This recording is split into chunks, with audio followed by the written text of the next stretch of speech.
하나님 아버지 감사합니다. 이 시간 하나님 말씀 들을 때 우리의 심령을 준비시켜 주셔서 예수님께서 하신 그 말씀, 그 부활의 말씀, 그 천국의 말씀, 살아계신 자의 하나님에 대해서 깨닫는 시간 될 수 있도록 이 시간 성령으로 저희들의 심령, 그 생각을 사로잡아 주셔서 하나님의 음성이 들리게 하여 주시옵소서. 이 모든 말씀 우리 구주 예수님의 이름으로 기도드렸습니다. 아멘. 사랑하는 성도 여러분, 오늘 말씀의 제목을 부활천국 살아계신 하나님이라고 정했습니다. 그런데 우리는 이 부활이라는 단어에 대해서 어떻게 이해하고 받아들이고 이 부활의 의미를 가지고 살고 있습니까? 성경적인 관점에서 부활은 예수 그리스도의 죽음과 부활을 통해서 우리의 죄 또 죽음에서 구원을 받는다는 의미를 가지고 있고, 단순히 육신이 되살아남을 이야기하는 것이 아니라 부활의 몸으로 변화되어서 영원한 생명을 가지고 하나님의 나라, 즉 천국에서 살아계신 하나님과 살아가는 것을 분명하게 가르쳐주고 있습니다. 그런데 세상에서는 많은 사람들이 이 부활을 각자의 방식으로 이해하고 성경이 가르쳐주는 그런 것이 아님에도 불구하고 자신들이 이해한 것, 자신들이 생각하는 것을 가지고 자기의 삶을 살아갑니다. 오늘 본문 속에 예수님은 이제 십자가를 지는 시간이 점점 가까워오고 있으며 사람들에게 정말로 가르쳐 주어야 되는 하나님의 말씀을 선포하고 있을 때였어요. 그때 예수님께서 어떤 것에 대해서 가장 말씀을 많이 하셨냐면, 예수님께서 이제 앞으로 죽으시게 될 것과 사흘 만에 3일 만에 살아날 것을 반복적으로 가르쳐 주시고 있었다는 거예요.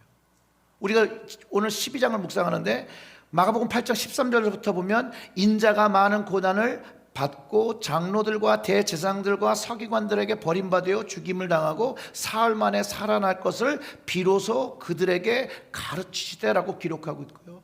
바로 그 다음 장에서도 9장 31절을 보면 이는 제자들을 가르치며 또 인자가 사람들의 손에 넘겨져 죽임을 당하고 죽은 지 3일 만에 살아나리라는 것을 말씀하셨기 때문이라. 그리고 마가복음 이제 10장을 가보면 10장 34절에 그들은 능욕하며 침뱉으며 채찍질하고 죽일 것이나 그는 3일 만에 살아나리라 하시리라. 예수님께서 이렇게 일관성 있게 죽음을 맞이하게 되실 것이고, 그냥 죽음만 맞이하는 것이 아니라 3일 뒤에 주님은 죽음으로부터 부활하실 것을 제자들에게 반복하여 계속해서 가르쳐 주시고 계셨다는 거예요. 주님은 주님의 고난도 죽음도 부활도 모두 예고하셨고, 주님이 말씀하신 대로 그대로 일어났고, 그 성취되는 것들이 제자들의 눈으로 몸으로 경험한 것들을 성경이 기록하고 있다는 것이에요. 예수님이 십자가의 고난을 받으시고 죽으셨을 때 제자들은 정말로 모든 것을 잃어버렸다고 생각했어요. 그런데 부활하신 주님을 만나니 큰 위로가 되기 시작합니다. 그리고 희망을 가지게 됩니다. 이제 부활이 무엇인지를 알기 시작했어요. 그리고 주님께서 성령을 받으라고 예루살렘에서 기도하라고 할 때 거기서 기도하다가 성령님을 체험한 후부터 제자들은 더 부활의 능력이 무엇인지를 실제적으로 알기 시작했고, 큰 기쁨을 누렸고 담대함을 가지기 시작했고, 그리고 주님께서 부탁하신 부활의 증인이 되어 복음을 전파하는 삶을 살기 시작했다는 거예요. 그래서 제자들의 삶은 완벽히 다른 삶이 있어요. 부활하신 주님을 만나기 전의 삶과 만난 후의 삶이 다릅니다. 그렇기 때문에 우리는 이 부활에 대한 성경의 가르침을 확실하게 이해하고 확실하게 알고 그 의미를 깨닫고 살아야 합니다.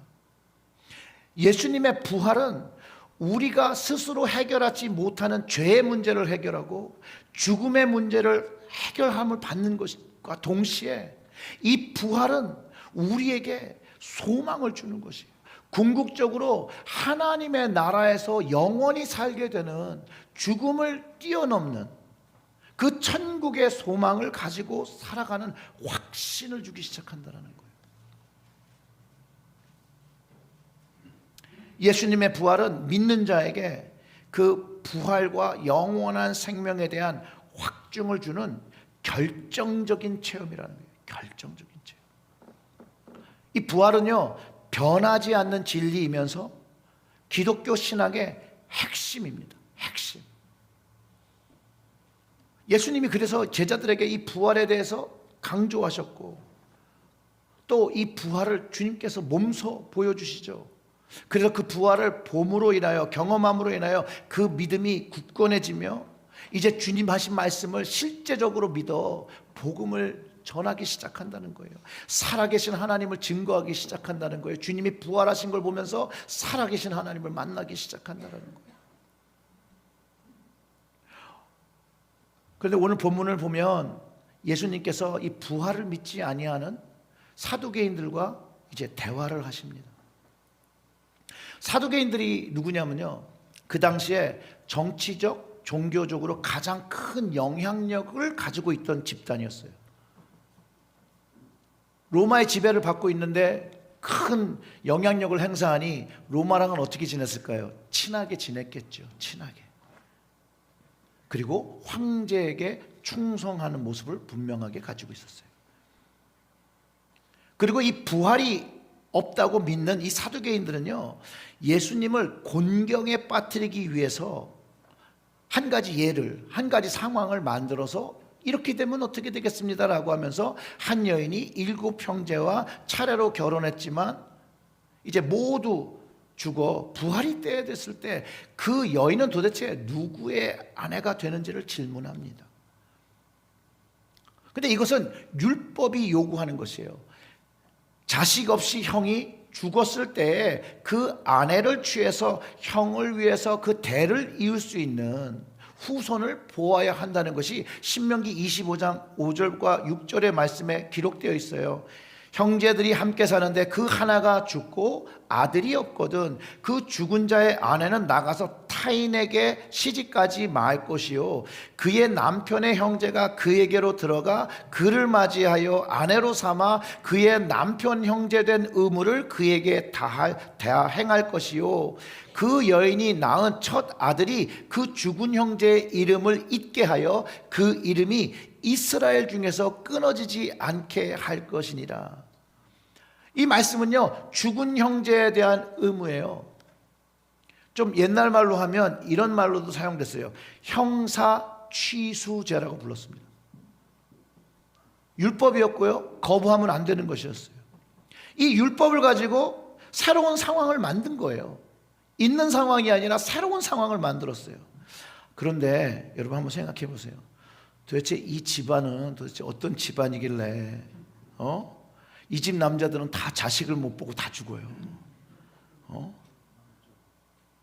그리고선 이 첫 번째 형의 아내를 자신들의 아내로 다 취했다는 거예요. 막내까지. 그래 다 죽었어. 여자도 죽고.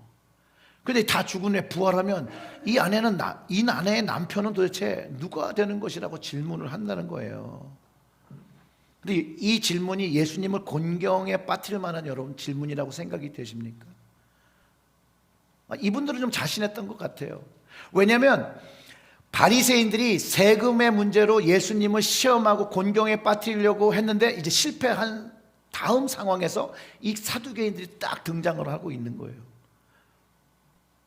그들이 지적하고 있는 건 이 상황, 이 예를 통해서 부활과 율법에 충돌되는 모순을 지적하고, 아니 완벽하신 하나님께서 왜 이렇게 했겠냐, 우리 생각에도 이상한 이 논리를 하나님께서 허락하셨겠느냐라고 하는 상황을 만들어서 예수님께서 답변하시기 난처하게 만들려고 했다는 거예요.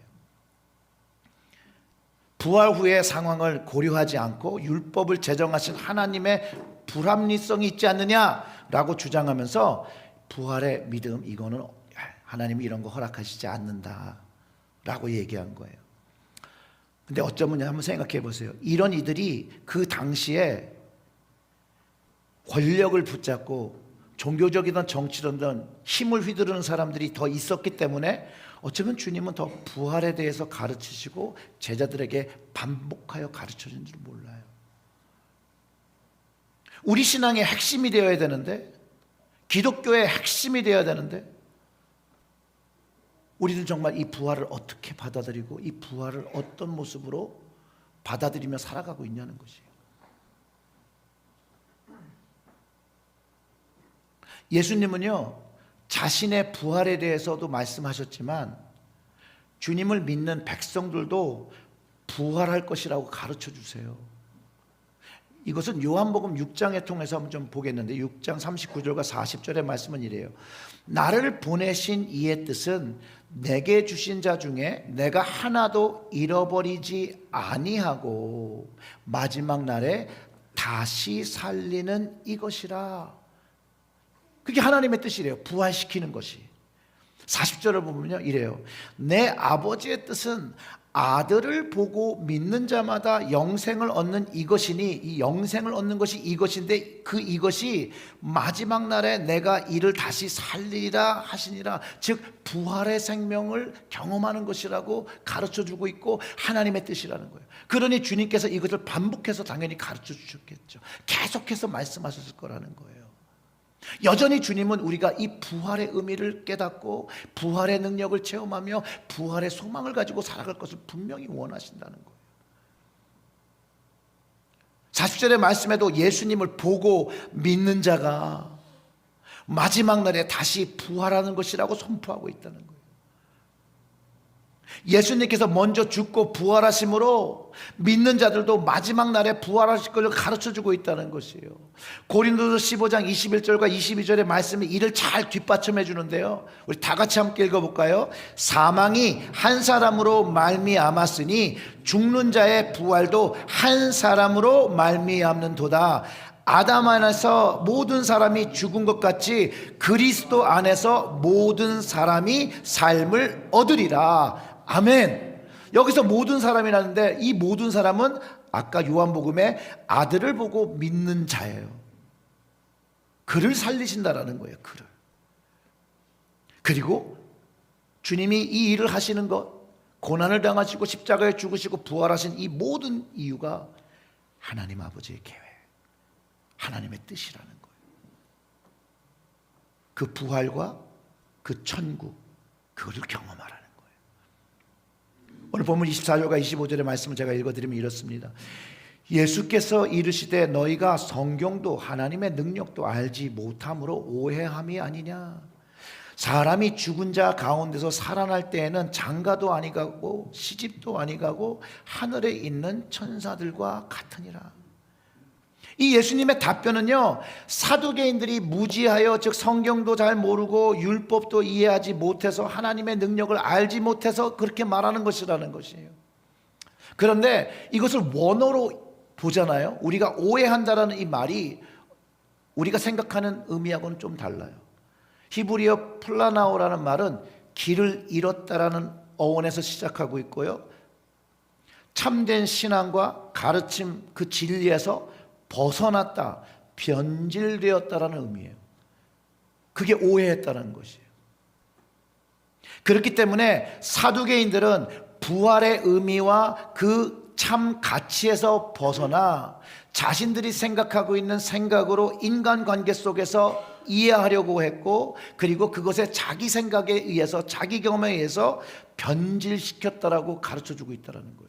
그러면서 부활이 없다라고 사람들에게 이야기한다는 거예요.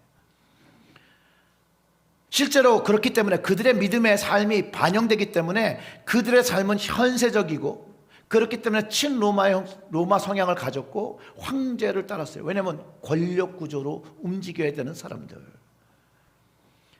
그래서 유대 사회 안에서 그들이 표방하는 것을 통해서 특권과 계급을 누리고 그 현실 속에 안주한 사람들이죠. 현대에도, 현대 교회 안에도 부활을 믿지 않는 사두개인 같은 사람들이 있어요.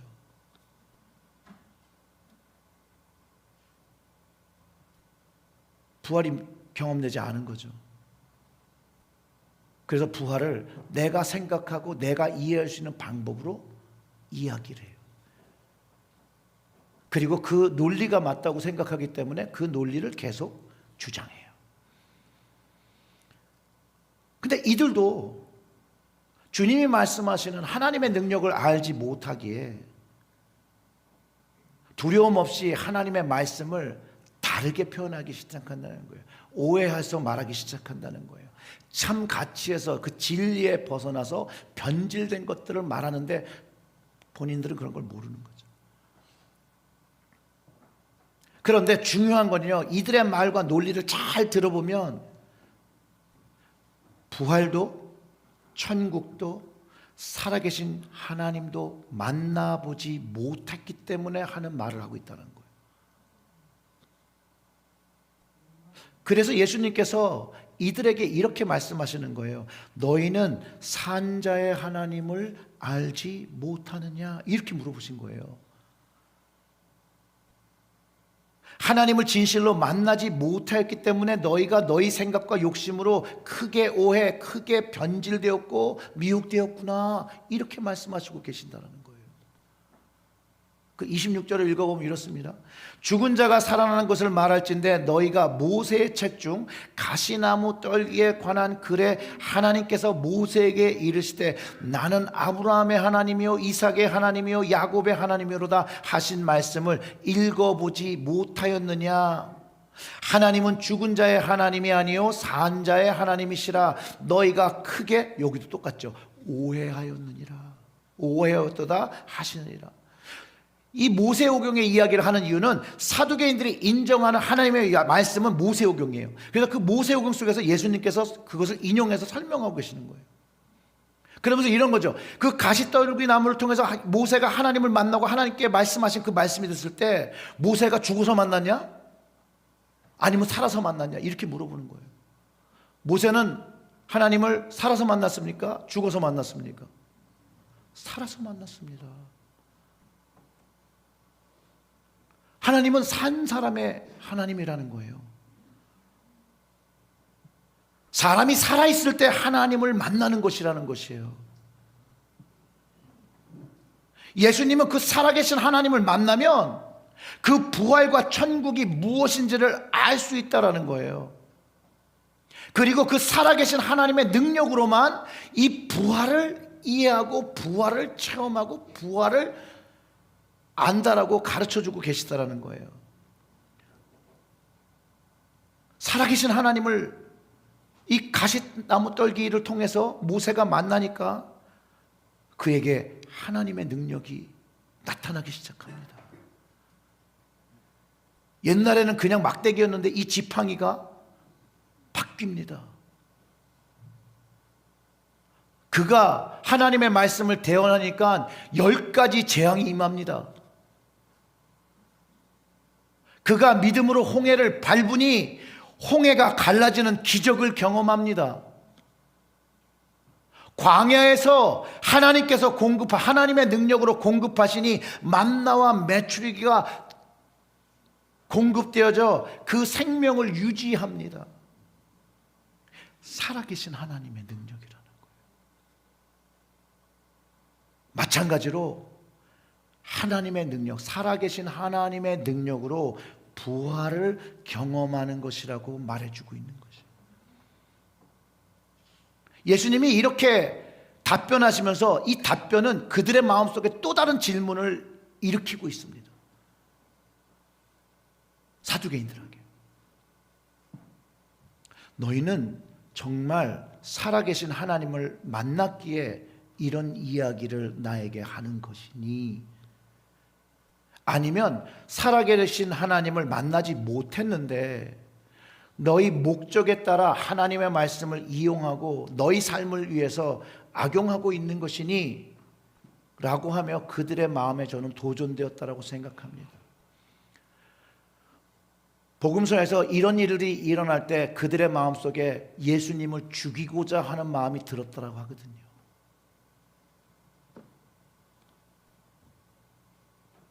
오늘 이야기를 통해서 우리 스스로에게 질문을, 각자가 스스로에게 질문해 보아야 합니다. 사랑하는 성도 여러분, 부활하신 주님을 믿으십니까? 주님도 산자의 주님이시라는 거예요.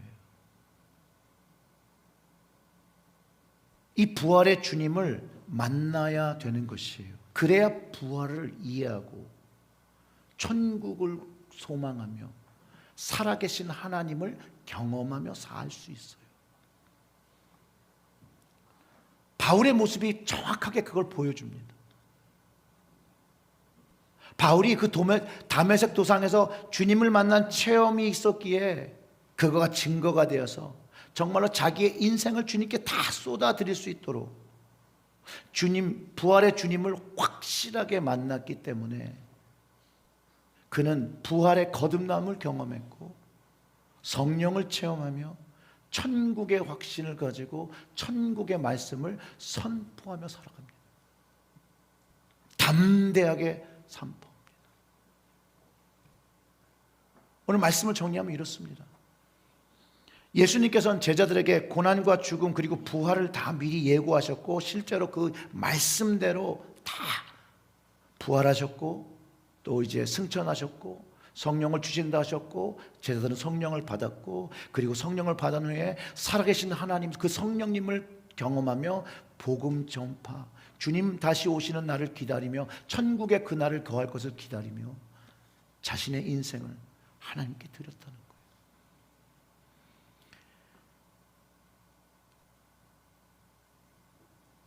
부활, 기독교의 핵심 교리죠. 근데 이것은 교리를 뛰어넘어야 돼요. 그냥 교리에 그치면 안 돼요. 주님께서 말씀하신 것처럼 산자의 하나님, 살아계신 하나님을 만나야 되는 거예요. 부활하신 예수님을 만나야 하는 거예요. 살아 역사하시는 성령님을 내 삶에서 만나야 이 부활의 능력이 무엇인지를 알기 시작합니다. 그래야 천국이 보이기 시작하는 거죠. 그래야 살아계신 하나님의 음성을 경험하며 그분의 음성에 순종하며 살아가는 모습들이 일어난다는 거예요. 사랑하는 성도 여러분, 살아있는 자의 하나님이시기 때문에 살아계신 하나님을 지금 만나야 한다는 거예요. 우리의 삶에서 만나야 한다는 거예요. 죽어서 만나는 하나님이 아니라 살아서 만나는 산자의 하나님이시라고 주님께서 가르쳐주고 계시다라는 거예요. 살아계신 하나님을 만나는 게 내 삶 속에서 여러분 가능하다고 생각하십니까? 아니면 정말 불가능하다고 생각하십니까? 살아계신 하나님을 만나야 우리의 인생에서 불가능을 가능으로 바꾸시는 하나님의 능력, 부활의 능력을 정말로 체험하는 거예요. 문제가 회복되어지는 그 문제의 해결이 되어지는 그 부활의 능력을 경험하기 시작하는 거예요. 이 살아계신 산자의 하나님을 만나야 견고한 믿음이 생겨 환난이 오고 고난이 오고 힘듦이 오고 시험이 올지라도 그 두려움을 이기고 영원한 천국의 나라, 나와 오늘 동행하시는 하나님을 신뢰하며 그 길을 꿋꿋이 걸어갈 수 있게 되는 능력이라는 것이에요. 살아계신 하나님을 만나는 것, 이 세상의 그 어떠한 중요일보다 더 세상에 중요한 일이 없어요. 이 하나님을 만나는 것 외에는. 하나님을 만나겠다고 결정하는 것 너무나도 중요한 것이라는 거예요. 하나님을 만나는 경험이요, 이걸 우리가 그래서 은혜라고 그러잖아요. 은혜가 아니면 살아계신 하나님을 만날 수 없어요. 그래서 우리는 은혜를 구해야 되는 것이에요. 내 힘과 내 능력과 내가 뭐 해서 할 수 있는 게 아니라 오직 은혜를 구하며 하나님께서 만나주시기를 간절한 마음으로 나오는 이들이 하나님을 경험하기 시작합니다. 이 하나님을 만나는 방법 중에 한 가지를 아까 요한복음 6장 40절에서 우리는 들었어요. 내 아버지의 뜻은 아들을 보고 믿는 자마다 영생을 얻는 이것이니 마지막 날에 내가 이를 다시 살리라 하시니라.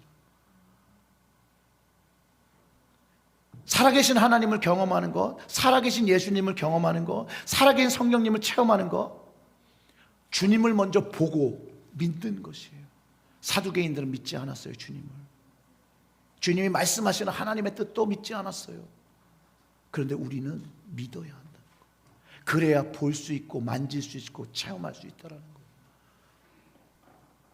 그래야 우리는 주님께서 마지막 날에 우리를 살리시는 부활의 날에 참여하는 것이에요. 사랑하는 성도 여러분, 그냥 교회에 왔다 갔다 하는 것은 아무 의미가 없습니다. 살아계신 하나님을 만나고자 해야 돼요. 살아계신 주님을 고백하고 살아계신 성령님께 우리의 삶을 맡길 때 구원의 능력이, 부활의 능력이 우리의 삶 속에서 일하기 시작합니다. 그 주님을 신뢰할 때 주님이 나의 가정에 일하기 시작합니다. 그것을 경험하는 것이. 사랑하는 성도 여러분, 살아계신 하나님을 바라보고 주님을 바라보고 성령님을 바라보아 이 세상에서 이 땅에 밟고 있을 때 살아계신 하나님을 만나시는 우리 모두가 되기를 주님의 이름으로 축원합니다. 다 같이 기도하겠습니다. 하나님, 우리에게 주신 이 성경의 말씀, 이 복음의 말씀, 이 말씀을 통하여 주님을 만나고 성령님을 만나고 하나님을 만나는 저희들이 되게 하여 주시옵소서. 지식적인 동의가 아니라 정말로 기적과 같이 정말로 하나님이 살아계시구나라는 고백이 되는 은혜를 경험할 수 있도록 각 심령마다 그 마음을 들여 주님을 만나고자 하는 그 열망을 가질 때, 갈망을 가질 때 만나 주시옵고 함께하여 주시옵소서. 그리할 때 우리의 삶이 이제 이 땅과 세상을 바라보는 것이 아니라 주님을 바라보고 하나님을 바라보고 천국을 바라보고 살아계신 하나님과 동행하는 저희들 될 수 있도록 주여, 저희들의 기도의 간구 그것에 응답하셔서 만나 주시옵소서. 이 모든 말씀 우리 구주 예수님의 이름으로 기도드렸습니다. 아멘. 아멘.